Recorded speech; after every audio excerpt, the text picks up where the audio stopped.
¿Puede una frase cambiar el destino de un país? Imagina que estás sentado en el Parlamento de Estonia, los micrófonos encendidos, las cámaras grabando, y de repente, el presidente del Parlamento se levanta, y ante todos, exige públicamente que Rusia devuelva territorios que, según él, le pertenecen a Estonia. Parece un simple gesto de política interna, ¿verdad? Un poco de show para subir en las encuestas, quizás impresionar a Bruselas, y de paso ganarse el aplauso fácil. Pero lo que parecía una jugada segura, terminó siendo el inicio de una tormenta política que nadie vio venir.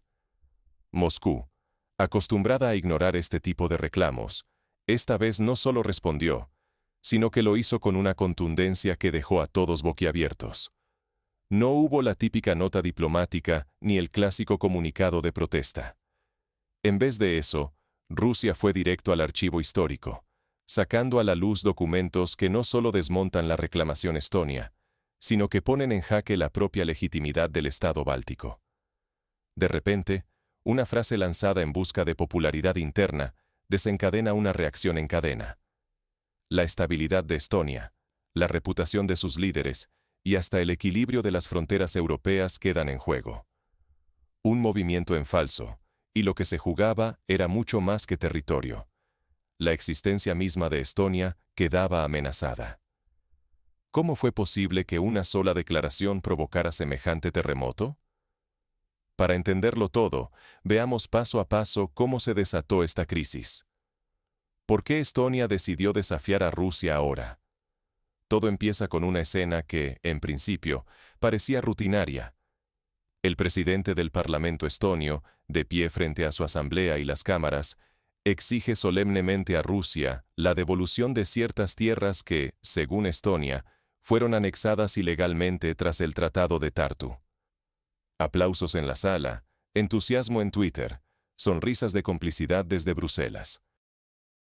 Para muchos, era solo otra jugada política: alimentar el orgullo nacional, ganar puntos de popularidad interna y, de paso, buscar simpatía y fondos de la Unión Europea. Al fin y al cabo, reclamar ese 5% de territorio fronterizo, casi olvidado por buena parte de la población, es una táctica frecuente en los países bálticos. La apuesta parecía segura, esperando la clásica nota de protesta rusa y poco más. Pero esta vez, Moscú no jugó según el guión. En lugar del silencio habitual o una respuesta automática, Rusia abrió sus archivos y sacó a relucir documentos históricos que cambiaron completamente el tablero. Lo que comenzó como un movimiento de populismo para fortalecer la imagen política de Estonia, se tornó en un boomerang peligroso. Porque al invocar la historia y el derecho internacional para reclamar tierras, Estonia abrió la puerta a contraargumentos que no solo cuestionan su legitimidad, sino también la estabilidad de toda la región. Y es que en política, jugar con fuego puede terminar quemando al propio país. La reputación y la seguridad nacional estaban en juego, y lo que parecía una maniobra de rutina, pronto desataría un terremoto diplomático. Pero el verdadero sismo vendría con la respuesta rusa, cuando Moscú desempolvó documentos históricos con implicaciones devastadoras. ¿Qué pruebas sacó Rusia del archivo que cambiaron todo? Aquí es donde el debate se convierte en un auténtico juego de ajedrez político y jurídico. Todo empezó cuando Estonia, con aire de seguridad, alzó la voz en el Parlamento y planteó una reclamación territorial, basándose en su interpretación de la historia. Pero Rusia, lejos de quedarse callada, respondió sacando de su archivo 4 documentos demoledores, cada uno más contundente que el anterior. El primer golpe fue inmediato. El Tratado de Tartu. Firmado en 1920, este documento fue la piedra angular de la independencia de Estonia. Pero hay una cláusula crucial que, hasta ahora, se mencionaba poco. Estonia, a cambio de su reconocimiento como Estado soberano, se comprometía de forma explícita a no volver a reclamar ningún territorio ruso en el futuro. Es decir, cualquier intento de recuperar tierras, según el propio texto fundacional del país, sería una violación del acuerdo que le permitió nacer como nación independiente. Pero Rusia no se detuvo ahí. El segundo golpe llegó con la argumentación de que, tras la anexión de Estonia, a la URSS en 1940, el Tratado de Tartu perdió validez conforme al derecho internacional. Cuando ambos países dejaron de existir como entidades independientes y pasaron a ser parte de la Unión Soviética, todos los tratados bilaterales se consideraron nulos. Así, cualquier reclamación basada en el Tratado de Tartu queda jurídicamente sin respaldo. El tercer documento es quizá el más impactante: el Tratado de Nystad de 1721. En este tratado, Rusia compró de manera oficial la región báltica a Suecia, pagando por ella una suma colosal para la época. Fue una operación internacional reconocida por todas las potencias europeas, donde Suecia vendió y Rusia compró, incluyendo territorios, ciudades, fortalezas y población. ¿La consecuencia? Que, jurídicamente, Estonia pasó a ser propiedad de Rusia por derecho de compra, igual que Alaska fue vendida años después a Estados Unidos. Así que, si se abre la puerta a discutir la propiedad de territorios históricos, Rusia podría reclamar no solo una fracción, sino el 100% de Estonia. Y aún faltaba el cuarto golpe: los archivos financieros soviéticos. Rusia demostró, con cifras y documentos, que durante la época soviética invirtió en Estonia sumas que superan varias veces el PIB actual del país. Centrales eléctricas, puertos, escuelas, carreteras, industria. Toda la moderna infraestructura estonia es, en buena parte, herencia de estas inversiones. Si Estonia exige territorios, Rusia puede exigir no solo la devolución de las tierras, sino el reembolso de todas esas inversiones. ¿La factura? Imposible de pagar. El resultado es demoledor. Estonia no solo pierde autoridad moral y política, sino que queda expuesta a perder legitimidad ante Europa y a caer en una trampa jurídica imposible de sortear.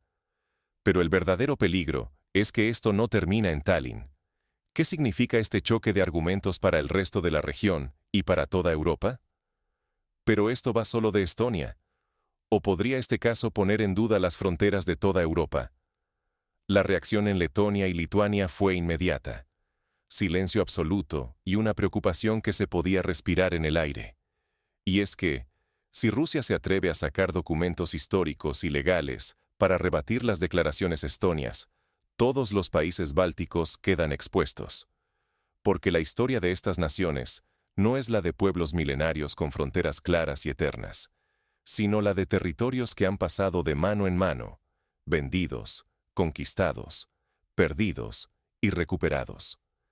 Si el debate se traslada a los archivos y las pruebas jurídicas, los argumentos de Rusia resultan, en muchos casos, más sólidos que los de sus vecinos. Este es el punto crítico. La identidad nacional y la política exterior de los bálticos se basan, en gran parte, en el mito de la agresión rusa. Ese relato de ser víctimas es el que les da legitimidad ante Bruselas, el que justifica la financiación europea, la presencia de bases militares de la OTAN y la atención constante de Occidente. Si ese mito se desmorona ante documentos fríos y contundentes, toda la narrativa se tambalea. Ya no se trata solo de un problema para Estonia. Si Rusia puede cuestionar la legitimidad de las fronteras bálticas con archivos en la mano, ¿qué impide que haga lo mismo con otras regiones europeas? ¿Hasta qué punto son sólidas las fronteras actuales? Si empezamos a revisar tratados, compras territoriales y acuerdos antiguos. La estabilidad del orden europeo, construida con tanto esfuerzo desde la posguerra, podría desmoronarse si los antecedentes históricos se politizan de esta manera. No solo se pondría en riesgo la seguridad de los pequeños estados, también se verían amenazados su prestigio internacional y su acceso a recursos vitales. Toda la arquitectura de seguridad y legitimidad europea podría verse, de pronto, en jaque. Pero entonces, cabe preguntarse, ¿por qué eligió Rusia justamente este momento para lanzar este desafío histórico y político? ¿Qué puede aprender cualquier país, o líder, de este caso? La historia, cuando se usa como argumento político, es como abrir una caja de Pandora. Nunca sabes qué saldrá de ella, y a quién terminará favoreciendo. Estonia intentó apoyarse en viejas reclamaciones históricas para ganar fuerza en el presente, pero olvidó una verdad incómoda. Rusia domina el arte de la guerra documental y sabe cuándo aprovechar el contexto. Hoy, los países bálticos cruzaron una línea roja aceptando bases y logística militar de la OTAN. Esto le ha dado a Rusia la justificación ideal para pasar a la ofensiva, no con tanques, sino con un arsenal mucho más sofisticado, sus archivos y documentos históricos. Por primera vez en décadas, Moscú no solo se defiende, sino que ataca. Plantea dudas legales profundas sobre la legitimidad de las fronteras bálticas y lo hace con pruebas en mano. Este caso es una advertencia para todos. En la política internacional, la historia es un arma peligrosa. El que la empuña sin entender su peso, corre el riesgo de que se vuelva en su contra. Porque, más importante que la acción, es la posibilidad de acción. Rusia no necesita invadir Estonia, solo demostrarle al mundo que podría hacerlo si quisiera. Esa amenaza, aunque sea solo teórica, basta para debilitar la posición de Estonia y de toda la región. Si un país subestima la fuerza de los documentos históricos, puede perder mucho más que una discusión. Puede arriesgar su reputación, su economía y hasta su existencia territorial. Estonia y el Báltico han recibido una lección dura. Jugar con la historia puede abrir puertas que no se pueden cerrar. Llegamos así al desenlace. ¿Qué pueden hacer ahora Estonia, el Báltico y Europa ante este nuevo escenario? La historia solo acaba de empezar. ¿Qué harías tú en su lugar? Porque lo que vimos no fue un simple discurso olvidable en el Parlamento de Estonia, sino el primer movimiento en una partida de ajedrez peligrosa. Al intentar sumar puntos políticos y conseguir apoyo financiero desde Bruselas, los líderes estonios abrieron una puerta que, quizás, nunca debió tocarse. Rusia, lejos de quedarse al margen, tomó el precedente como herramienta de presión, no solo contra Estonia, sino contra toda la Unión Europea. Si aceptan las reclamaciones históricas de Estonia, dice Moscú, entonces que acepten también las rusas. Y así, todo el andamiaje de las relaciones internacionales puede tambalearse. Pero lo más inquietante es el riesgo de una auditoría histórica completa sobre el espacio postsoviético, donde cada frontera, cada tratado, podría ser cuestionado. Esto pondría en jaque no solo a los países bálticos, sino a toda la arquitectura de seguridad europea. Estonia quiso aprovechar la historia como arma, pero terminó recibiendo una lección brutal. La historia no es solo un relato del pasado, es un arma política, y cuando la empuña una potencia como Rusia, las consecuencias pueden ser irreversibles.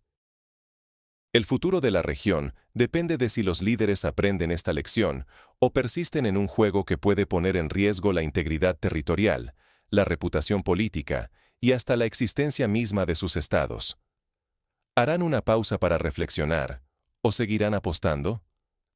Déjame tu opinión en los comentarios. ¿Deberían cambiar de rumbo o seguir firmes? Porque esta historia acaba de abrir su primer capítulo y su final podría sorprendernos a todos. Si te gustó el análisis, dale like y suscríbete para no perderte el próximo episodio. Recuerda, en la gran política, siempre hay una historia detrás de la historia. Nos vemos en el siguiente video.